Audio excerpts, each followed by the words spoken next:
Israel का फ़लस्तीनी रियासत के वजूद को तस्लीम किया जाना ज़रूरी है। सऊदी वज़ीर ख़ारजा फैसल बिन फरहान का इसराइल को पैगाम, कहा कि इसराइल तस्लीम करे कि वो फ़लस्तीनी रियासत के वजूद के बगैर कायम नहीं रह सकता। फ़लस्तीनी अथॉरिटी की रफ़ा पर UN कैंप पर इसराइली हमले को आलमी अदालत इंसाफ के फैसले के ख़िलाफ़ खुला चैलेंज करार दिया। अक़वाम मुत्तहिदा के खुसूसी नुमाइंदे बराए हाउसिंग का इसराइल के ख़िलाफ़ कार्रवाई का मुतालबा, कहा कि ख़वातीन और बच्चों पर हमला करना भयानक जुल्म है।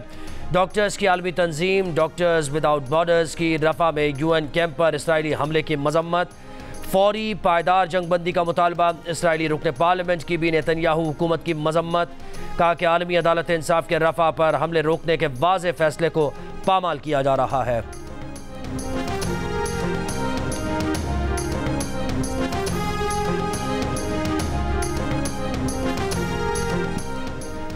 इसराइल का गाज़ा में UN कैंप्स पर 10वां हमला, 24 घंटों में 230 से ज़ायद फ़लस्तीनियों का कत्लेआम। रफ़ा में सेफ जोन करार दिए गए इलाके में पनाह गुज़ीरों के कैंप पर बमबारी से 75 से ज़ायद फ़लस्तीनी शहीद, मुतअद्दिद अफराद जिंदा जल गए। मरने वालों में औरतों और बच्चों की बड़ी तादाद।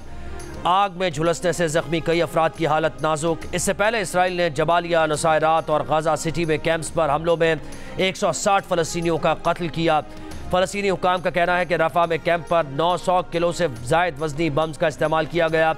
मिस्री हुकाम से ज़ख्मियों को निकालने के लिए एम्बुलेंस भेजने की अपील। इसराइल का दावा है कि इसराइली तैयारों ने रात रफ़ा में हमास के एक कंपाउंड पर हमला किया। हमले से 2 रोज़ पहले ही आलमी अदालत इंसाफ ने इसराइल को रफ़ा में फ़ौजी कार्रवाई से रोका था।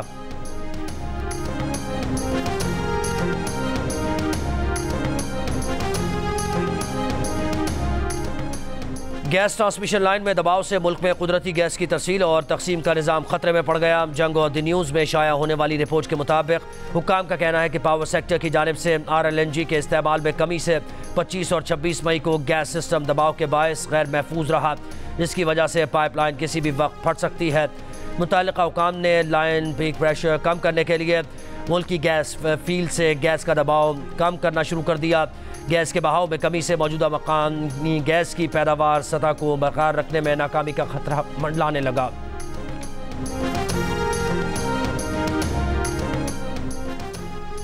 कोर्ट रिपोर्टर्स ने अदालती कार्रवाई की रिपोर्टिंग पर पाबंदी का नोटिफिकेशन सिंध हाई कोर्ट में चैलेंज कर दिया। अदालत ने दरखास्त की फौरी समाअत की इस्तदा मंजूर कर ली।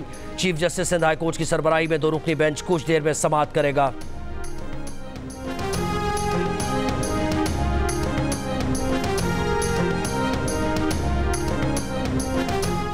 मुस्लिम लीग नून के नए सदर के इंतखाब पर इलेक्शन कमीशन आज कागजात नामजदगी जारी करेगा। पार्टी के 5 रुकनी इलेक्शन कमीशन की सरबराही राना सनाउल्लाह कर रहे हैं। उम्मीदवार आज शाम 5 बजे तक पार्टी सेक्रेटेरिएट से कागजात नामजदगी हासिल कर सकेंगे।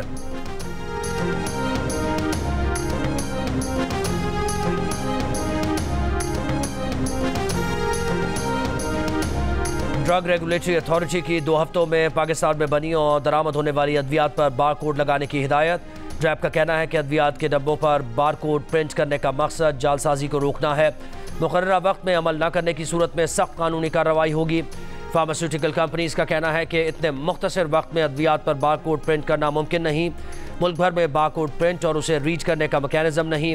बॉक्सेस पर बार कोड प्रिंट करने से दवा की लागत भी बढ़ जाएगी।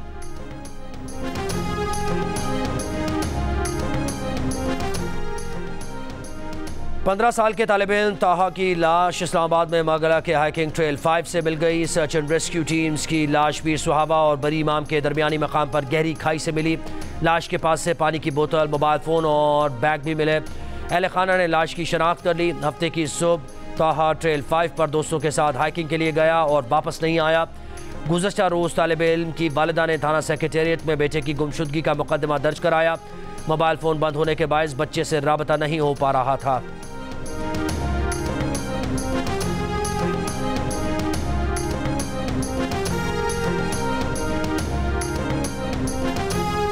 हरीपुर में गवर्नमेंट गर्ल्स स्कूल में आग लगने का वाक़या। वज़ीर आला खैबर पख्तूनख्वा अमीन गंडापुर ने स्कूल में आग लगने के वाक़े का नोटिस ले लिया। वज़ीर आला ने कहा कि रेस्क्यू अमले ने बर वक्त और फौरी कार्रवाई करके तालिबात को बाहिफाजत निकाला। महकमा तालीम और ज़िला इंतज़ामिया से वाक़े की वजूहात से मुताल्लिक़ रिपोर्ट तलब। हरीपुर में government girls higher secondary school Sirikot में लगने वाली आग पर काबू पा लिया गया। रेस्क्यू के मुताबिक स्कूल में 1400 तालिबात मौजूद थीं जिन्हें बाहिफाजत निकाला गया। आग लगने से स्कूल का फर्नीचर, तमाम रिकॉर्ड और छतें जल गईं। पहाड़ी इलाका होने के बायस फायर ब्रिगेड की गाड़ियों को पहुंचने में देर हुई। स्कूल की इमारत का आधा हिस्सा लकड़ी से बना हुआ है। आग लगने की वजह से ताहाल मालूम नहीं हो सकी। के इलेक्ट्रिक रोज़े अव्वल से आज तक एक बेलगाम घोड़ा बना हुआ है। मीटर रीडिंग के बजाय महज अंदाज़ों पर बिल भेजे जाते हैं। अवाम बिल लेकर जाते हैं तो कहा जाता है कि बिल कम नहीं किस्तें कर सकते हैं। सिंध के सूबाई वज़ीर शर्जील इनाम मेमन की तनकीद का कि इलेक्ट्रिक हैस्को सेप्को आइन की खिलाफ वर्जी कर रहे हैं। इम्तिहानी मराकज़ को भी बिजली फराहम नहीं की जा रही। बारिश हो या गर्मी के इलेक्ट्रिक के फीडर स्ट्रिप कर जाते हैं। टैक्स टू जीडीपी हमको देखना होगा कि जो मईशत के तबके आपने छोड़ दिए हैं, जो मईशत के सेक्टर्स आपने छोड़ दिए हैं जिन पे आप टैक्स लागू नहीं कर रहे, उनके ऊपर टैक्स लागू करना होगा। आपने बराबर टैक्स देना, ये नहीं कर सकते कि आप किसी को टैक्स से इस्तेस्ना दे दें। विद ऑल ड्यू रिस्पेक्ट, इसके ऊपर किसी गवर्नमेंट की, इंक्लूडिंग इमरान खान, इंक्लूडिंग मुशर्रफ, किसी गवर्नमेंट की सीरियसनेस नहीं है। ये सारा सियासी जोड़ तोड़ है। हमारा सियासी निज़ाम आज भी बड़ी तब्दीली नहीं चाहता। हमारी कोशिश होती है हम किसी तरह से IMF को चक्कर देके पैसे पकड़ लें। टैक्स टू जीडीपी बढ़ाने के लिए उन शोबों पर टैक्स लगाना होगा जिन्हें अब तक छूट दे रखी है। रियल एस्टेट और ज़राअत जैसे शोबों को मजीद छूट नहीं दी जा सकती। कराची के अलावा पूरे मुल्क के 22 लाख दुकानदारों में से सिर्फ 30,000 टैक्स देते हैं। साबिक़ वज़ीर ख़जाना मिफ्ताह इस्माइल का जियो न्यूज़ के प्रोग्राम ग्रेट डिबेट में इजहार ख्याल। मिफ्ताह इस्माइल ने कहा कि ज़राअत, रिटेल और रियल एस्टेट सेक्टर्स वाले टैक्स देने के मूड में ही नहीं है। साबिक़ चेयरमैन FBI शब्बर जैदी ने कहा कि हुकूमत टैक्स लेने में संजीदा ही नहीं। हुकूमत की कोशिश यही होती है कि टैक्स लेने के बजाय IMF को चक्कर देकर पैसे पकड़ लें। शॉप एक्ट के मुताबिक दुकानों की रजिस्ट्रेशन के बगैर फिक्स टैक्स नहीं लगाया जा सकता। किसी सूबाई हुकूमत ने प्रॉपर्टीज़ का सर्वे कराने की ही जहमत नहीं की। माहिर मुआशियात अम्मार हबीब ने कहा कि ट्रांजैक्शंस की डिजिटलाइजेशन के बगैर मईशत को दस्तावेज़ नहीं बनाया जा सकता। पाकिस्तान से कहीं कम ख़वानदगी वाले मुल्कों की मईशत भी डिजिटाइज हो चुकी है। भारत के एक शहर पुणे की property tax collection Pakistani Punjab से ज़्यादा है।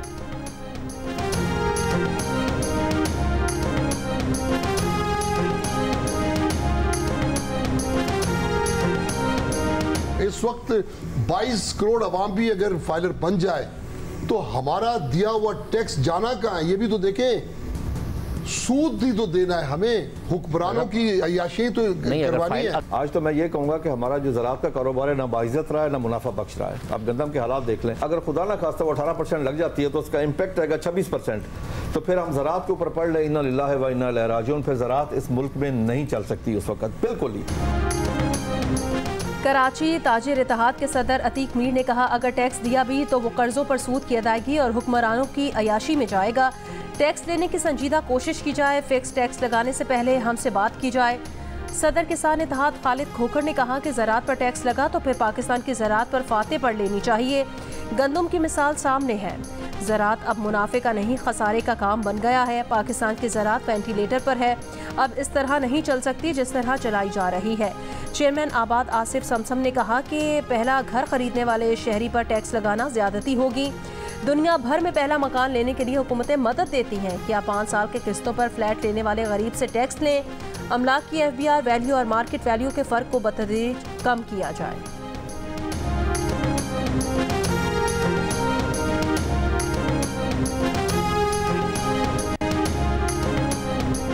हसन खेल में शहीद होने वाले कैप्टन हुसैन जहांगीर शहीद और हवालदार शफीकुल्लाह शहीद आबाई इलाकों में फ़ौजी एजाज़ के साथ सपुर्द खाक। शोहदा की नमाज जनाजा में सीनियर हाजिर सर्विस फ़ौजी अफसरान, शोहदा के लवाहिकीन और अहले इलाका की शिरकत। गुज़श्ता रोज़ कैप्टन हुसैन और हवालदार शफीकुल्लाह ने दहशत गर्दों के खिलाफ इंटेलिजेंस बेस्ड ऑपरेशन में जामे शहादत नोश किया। ISPR का कहना है कि हमारी कुर्बानियाँ हमारे आज़म को मज़ीद तक़वियत देती हैं। मुसल्लह अफ़वाज मुल्क से दहशत गर्दी की लानत को हर कीमत पर ख़त्म करने के लिए पुरअज़्म हैं। कराची में गुज़श्ता साल 14 अगस्त को लापता होने वाली 5 साल की बच्ची आयशा बाजियाब। SSP सेंट्रल ज़ीशान सिद्दीकी ने बताया कि बच्ची की वालदा को अब्दुल मोइस का फ़ोन आया कि बच्ची उनके पास है। अब्दुल मोइस अजीज़ाबाद थाने में बच्ची और वालदा को लाए और बताया कि आयशा 3 माह पहले बहुत बुरी हालत में मिली थी। उन्होंने बच्ची का ख्याल रखा। अब्दुल मोइस के मुताबिक बच्ची समीर और सीमा ने रखी हुई थी। दोनों मुबैना अगवाकार गिरफ्तार। आयशा की वालदा ने कहा, 10 माह बहुत बुरे गुजरे, ऐसा कोई इदारा नहीं था जहां वो ना गई हों। आयशा का वालिद बेटी के इंतजार में बीमार होकर अस्पताल में दाखिल है।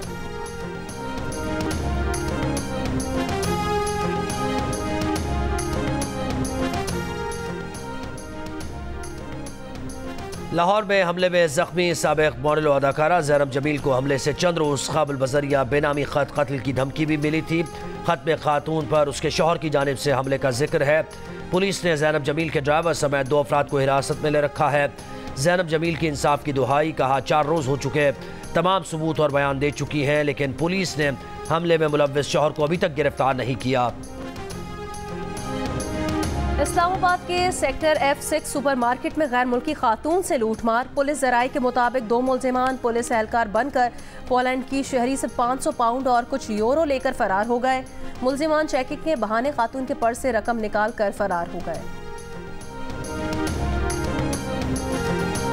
टीवी, फिल्म, थिएटर और रेडियो के लेजेंडरी अदाकार और सदाकार तलत हुसैन आहों और सिस्कियों में सपुर्द खाक।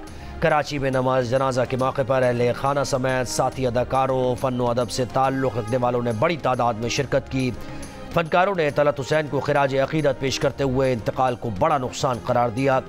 1940 में पैदा होने वाले तलत हुसैन ने रेडियो पाकिस्तान से बतौर सदाकार करियर का आगाज़ किया। 1964 में तलत हुसैन ने अदाकारी की दुनिया में कदम रखा। पाकिस्तानी ड्रामे के सुनहरी दौर में कई बेमिसाल किरदारों के अलावा तलत हुसैन ने बरतानवी टीवी और बॉलीवुड में भी अदाकारी के जौहर दिखाए। शानदार अदाकारी पर उन्हें सदारती अवार्ड समेत कई एजाज़ात से भी नवाजा गया।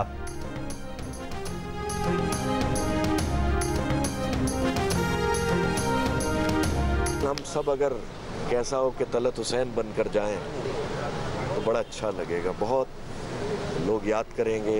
एक्टर तो थे ही बहुत बड़े, हम सब के लिए एकेडमी का दर्जा रखते थे। तलत साहब एक इंस्टीट्यूट की हैसियत रखते थे। 64-65 साल हमारी मुलाकात, दोस्ती थी, और जब हुई थी मुलाकात तो उसके बाद ही दोस्ती हो गई। उनकी नफासत जो काम में भी नज़र आती थी, उनकी नफासत जो गुफ्तगू में भी होती थी, उनकी नफासत मिलने जुलने में भी होती थी, और वही नफासत लोगों के लिए मशाल राह भी।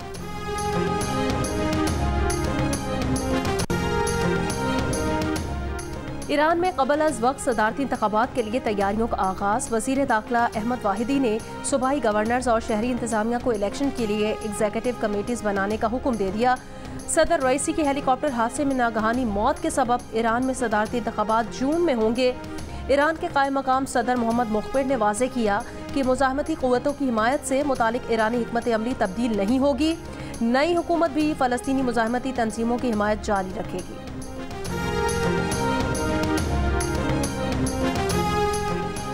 मशरिक़ वस्ता की सियासत में बड़ी पेशरफ्त। शाम में सऊदी सफ़ीर का तकर्रुर। सऊदी अरब ने 1 दहाई से ज़्यादा अरसे के बाद फैसल अल मुजफ्फल को शाम में अपना सफ़ीर मुक़र्रर कर दिया। शाम में खाना जंगी के दौरान 2012 में सऊदी सफारत खाने की बंदिश के बाद फैसल अल मुजफ्फल दमिश्क में मुमलिकत के पहले सफ़ीर होंगे। और सहाफ़ी नसरुल्लाह गडानी और जान मोहम्मद महर के कातिलों को फौरी गिरफ्तार किया जाए। सहाफ़ी नसरुल्लाह गडानी के कत्ल के खिलाफ मेहर प्रेस क्लब के सामने सहाफ़ियों का एहतजाज। सियासी और समाजी तंजीमों के रहनुमाओं और सिविल सोसाइटी की शिरकत।